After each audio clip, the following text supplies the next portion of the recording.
हज़रात मोहतरम, बताना चाहूँगा, बल्कि क्या ही बताऊँ, बता बता के थक चुका। आप समझ समझ के थक चुके कि अमेरिका बुरी तरह से हार चुका है। उसको समय चाहिए था, टाइम चाहिए था, उसे डील नहीं करनी थी।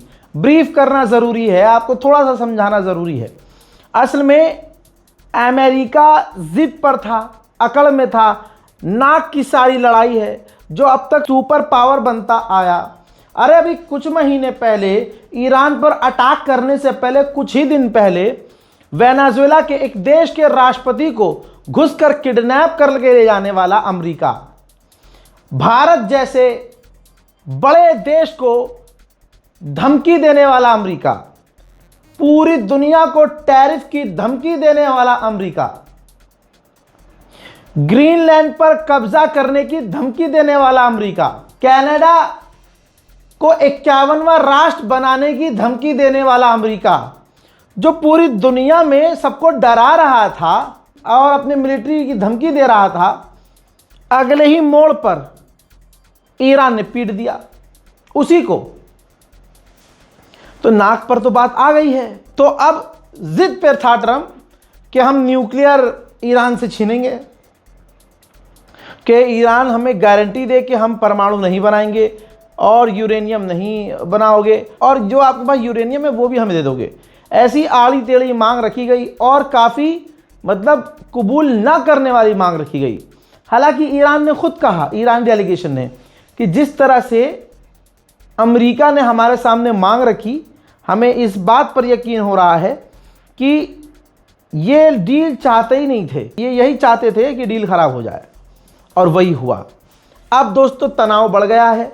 अब जो अमेरिका है उसने, जैसे मान लीजिए बच्चों को समझाने के लिए, ये बच्चों ये स्ट्रेट ऑफ हॉर्मुज है, ये स्ट्रेट ऑफ हॉर्मुज है, यानी मेरा ये घर है, ओमान का मेरे सामने घर है, ये मेरा घर है, ओमान का मेरे सामने घर है, और ये जो गली गुजर रही है, तो मैंने यहाँ पर, ये मोड़ है थोड़ा सा मेरी गली में, मेरे घर के आगे मोड़ है, उस साइड ओमान है, इस तरफ मैं हूँ। मैंने क्या किया, यहाँ पर बैरिकेड लगा दिए कि अब जो यहाँ से जाएगा भाई मुझे पैसे देगा 20-20 रुपये, फिर आगे जाएगा। अब यहाँ पर अमेरिका की नेवी की इतनी फटी पड़ी है कि आने को तैयार नहीं है, ठीक है, वो नहीं आ सकती है यहाँ। तो अमेरिका ने क्या किया, अमेरिका की पहुँच पीछे तक है, गली की एंट्री तक, तो अमेरिका ने वहाँ पर बैरिकेड लगा दिए कि भाई तुम वहाँ लगा रहे हो बैरिकेड, हम यहाँ लगाएंगे। और ईरान क्या कर रहा था, यानी मैं क्या कर रहा था, अभी तक जो आ रहा है चाहे वो किसी भी देश का हो, अगर वो मुझे पैसा दे रहा है, मैं जाने दे रहा था कि चल ठीक है। तो किसी देश में अगर बहुत ज़्यादा दिक्कत हो रही थी तो पैसा दे के निकाल रहा था वो अपना, कि ठीक है भाई दे दो पैसे यार रज़ा भाई को, लेकिन टैंकर अपना निकाल लो। यही सीन ईरान के साथ, कि भाई ईरान को पैसे दे दो, टैक्स भर दो, टैंकर निकाल लो, अपने मुल्क में LPG की कमी हो रही है, तेल की कमी हो रही है, कम से कम वो तो पूरी हो, भले ही थोड़े हम महंगी बेच लेंगे। के अलावा अपने दोस्त साथियों को जाने दे रहा था, अरे रशिया चलो भाई निकलो, अरे अस्सलाम वालेकुम चाइना आओ आओ आओ, सलाम टू इंडियन पीपल, है ना, ये चल रहा था। अब उधर से रास्ता बंद कर दिया किसने, अमेरिका ने, कहा कि अब कोई भी नहीं जाएगा, कोई नहीं। अब मुझे बताओ ये कहाँ का सॉल्यूशन हो गया भाई, ये तो चीज़ और ख़राब हो गई।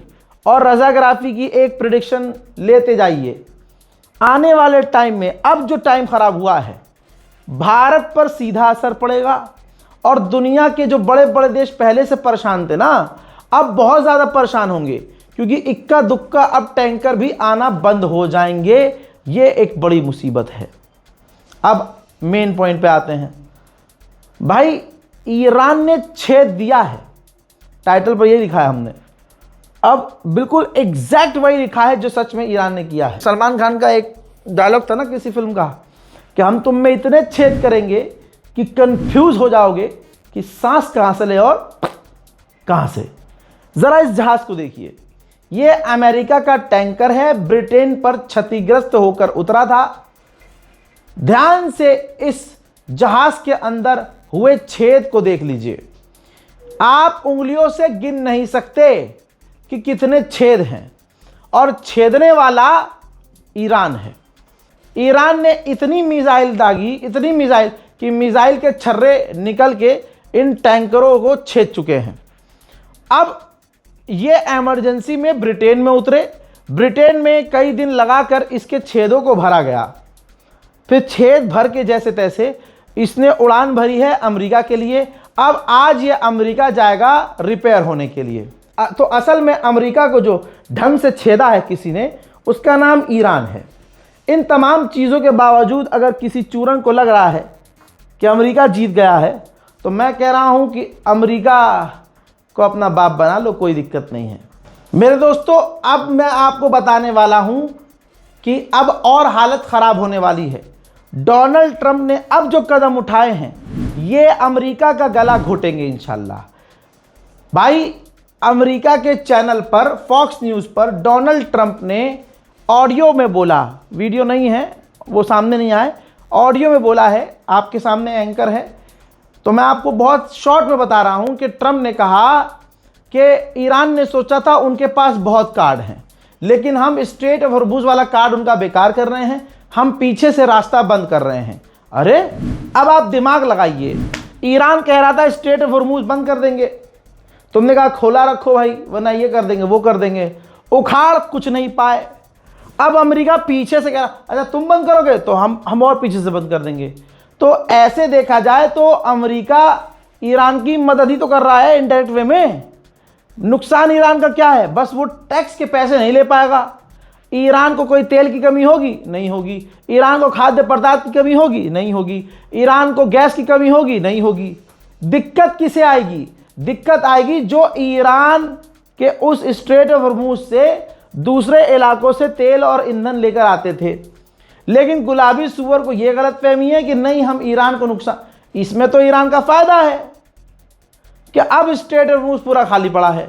और पूरी दुनिया का जो प्रॉब्लम था वो ये था कि स्ट्रेट ऑफ हॉर्मुज़ खुल जाए, गुलाबी सुअर ने तो उल्टा बंद कर दिया। अबे ये कौन सा बड़ा काम कर दिया तुमने। अब आगे सुनिए, डोनाल्ड ट्रंप ने फॉक्स न्यूज़ पर कहा है कि स्ट्रेट ऑफ हॉर्मुज़ बहुत जल्द खुल जाएगा, थोड़ा टाइम लगेगा लेकिन खुल जाएगा। अब बताइए, पहले कहता है बहुत जल्द खुल जाएगा, अगले वर्ड में कह रहा है कि थोड़ा टाइम लगेगा। अबे ये क्या कहूं, दुनिया का सबसे घिनौना जानवर है, मोटी बुद्धि। फिर कह रहा है कि बहुत सारे देश हमारे नेटो के और साथी आना चाहते हैं स्ट्रेट ऑफ हॉर्मुज़ में। खुदा की कसम कोई नहीं आना चाहता। अबे जो 45 दिन में नहीं आया और मुंह पर मना कर दिया बकलंडू आदमी, वो कैसे आ जाएगा अब? लेकिन क्योंकि बयान देना है, क्योंकि सारा इसके बयान से स्टॉक मार्केट ऊपर नीचे होता है, समझ नहीं रहे आप। 40 दिनों में इतना समझ जाना चाहिए था आपको। तो भाई जनाब डोनाल्ड ट्रंप ने कहा कि बहुत सारे दोस्त आने वाले हैं और वो आकर स्ट्रेट ऑफ हॉर्मुज़ में जो ईरान ने बम बिछाए हैं उसको क्लीन करेंगे। यहाँ तक की रिपोर्ट आ रही है कि ब्रिटेन के जो माइंस क्लीनर हैं वो रवाना हो चुके हैं, निकल चुके हैं। ब्रिटेन के बारे में IRGC को मैं हमेशा बताता हूं कि शुरुआत से ही बरतानिया अपने तमाम एयरबेस को अमेरिका को सौंप चुका है और आपके ऊपर जो सबसे ज़्यादा बमबारी हुई है ब्रिटेन के बेस का इस्तेमाल करके बमबारी हुई है। इसी कॉल पर डोनाल्ड ट्रंप ने मीडिया से कहा कि हमें सब कुछ मिल गया। काफ़ी इंटेंस बातचीत शुरू हुई थी, बहुत ही ख़राब मूड में, लेकिन बात करने के बाद थोड़ा सब कुछ नॉर्मल हुआ और हमें सब कुछ मिल गया। ईरान हर चीज़ पर राज़ी हो गया, लेकिन ईरान परमाणु पर, यूरेनियम पर राज़ी नहीं हुआ और न स्ट्रेट ऑफ हॉर्मुज़ पर। अब स्ट्रेट ऑफ हॉर्मुज़ ईरान का मेन हथियार है और जो परमाणु है यानी यूरेनियम वो भी ईरान का मेन है भाई। तो इन दोनों को ईरान ने छोड़ा नहीं। और तीसरा एक और मुद्दा पकड़ कर रखा था ईरान ने कि हमारे जो बिलियंस ऑफ डॉलर सालों साल से तुमने ब्लॉक किए हुए हैं उसे रिलीज करवाओ।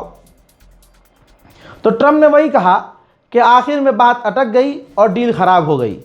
मैं चाहूं तो एक दिन में पूरे ईरान को खत्म कर सकता हूं।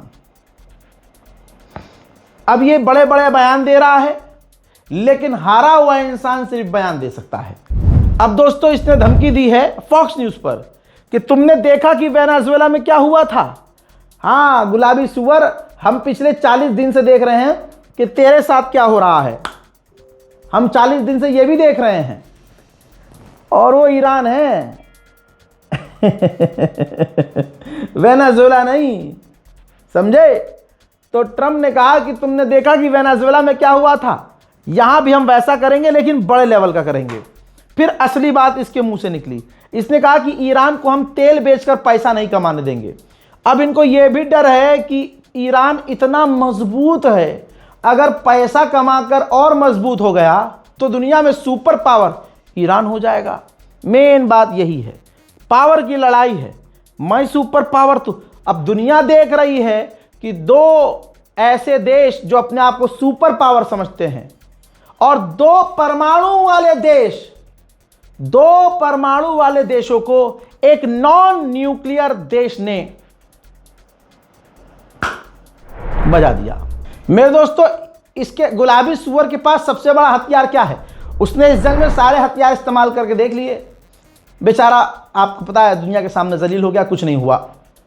अब कहता है फॉक्स न्यूज पर कि अगर चाइना ने ईरान को हथियार दिए तो मैं 50% टैरिफ लगा दूंगा चाइना पर। हालांकि चाइना पे घंटा कोई फर्क नहीं पड़ा।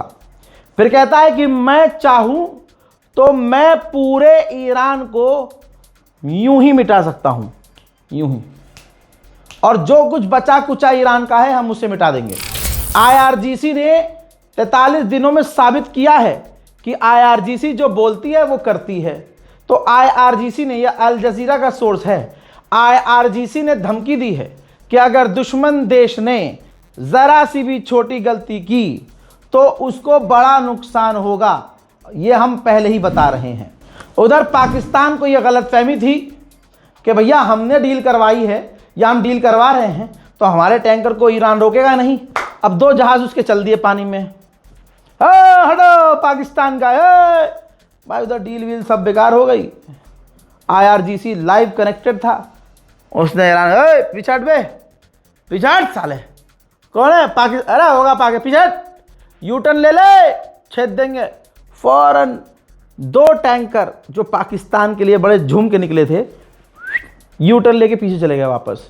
स्ट्रेट ऑफ हॉर्मूज में भाई सैकड़ों जहाज फंसे हुए हैं, और क्योंकि हम भारतीय हैं तो ये खबर जान लीजिए, भारतीय टैंकर दर्जनों फंसे हैं, 22 से 25 जहाज, और हर जहाज में एवरेज मान के चल लीजिए कि 20 से 25 इंडियन हैं। तो हमारे कितने भारतीय फंसे हुए हैं? मैं प्रधानमंत्री माननीय नरेंद्र मोदी जी से रिक्वेस्ट करता हूं कि अपनी ताकत दिखाएं। जिस तरह से आपने रशिया और यूक्रेन की जंग रुकवाई थी, जिस तरह से आपने थाईलैंड और कंबोडिया की जंग रुकवाई थी, जिस तरह से आपने अफगानिस्तान और पाकिस्तान की जंग रुकवाई थी, यहां भी अपना जलवा दिखाइए। अरे उठाइए फोन, हड़काइए ईरान को, डायरेक्ट IRGC कमांडर को धमकी दे दीजिए। आपके पालतू तो है ही गोदी मीडिया में, आपको दिखा रहे हैं कितनी पावर है आपकी। आप फोन उठाकर फौरन कर दीजिए, हमें आप पर पूरा भरोसा है। ईरान ने फुटेज भी रिलीज कर दी है स्ट्रेट ऑफ हॉर्मूज की। ये देखिए, ईरान अपने ड्रोन के जरिए स्ट्रेट ऑफ हॉर्मूज पर नजर रख रहा है, यानी ईरान पूरी तरह से हर परिस्थिति के लिए तैयार है। अब सुनिए, इजराइल की मीडिया के जरिए खबर सामने आई है कि इस 40 से 43 दिन की जंग में इजराइल को $11 बिलियन का नुकसान हुआ है। उधर सैंटोम, तस्वीर देख लीजिए, सैंटोम सैंटोम सैंटोम सैंटोम, फिर से बता रहा हूं, जो मिडिल ईस्ट में जो सैंटोम है वो अपने पैट्रियट एयर डिफेंस सिस्टम में मिसाइलें लगातार भर रहे हैं। ईरान ने 40 दिन में इनको खाली जो कर दिया है। उधर ईरान के राष्ट्रपति पेजेश्कियान ने बात की है पुतिन से और कहा है, हम तो ईमानदारी से सीज फायर के लिए, परमानेंट जंगबंदी के लिए, शांति लाने के लिए, इलाके में शांति फैलाने के लिए हर तरह से तैयार हैं। और एक बात बड़े माजरत और बहुत मोहब्बत और इज्जत के साथ कह रहा हूं, जो ईरान के राष्ट्रपति हैं पेजेश्कियान, इस वक्त पिछले 40-45 दिन से उनके हाथ में कुछ नहीं है। ये भी याद रखिएगा, बहुत अंदर की बात। जो भी ईरान में हो रहा है वो सिर्फ IRGC कंट्रोल कर रही है और सुप्रीम लीडर कंट्रोल कर रहे हैं। इस रिपोर्ट को शेयर कीजिएगा, अपनी राय कमेंट सेक्शन में जरूर लिखिएगा। मैं हूं रजा, गोदी मीडिया की सजा चैनल को सब्सक्राइब कीजिए, सच्चाई देखते रहिए। जय हिंद।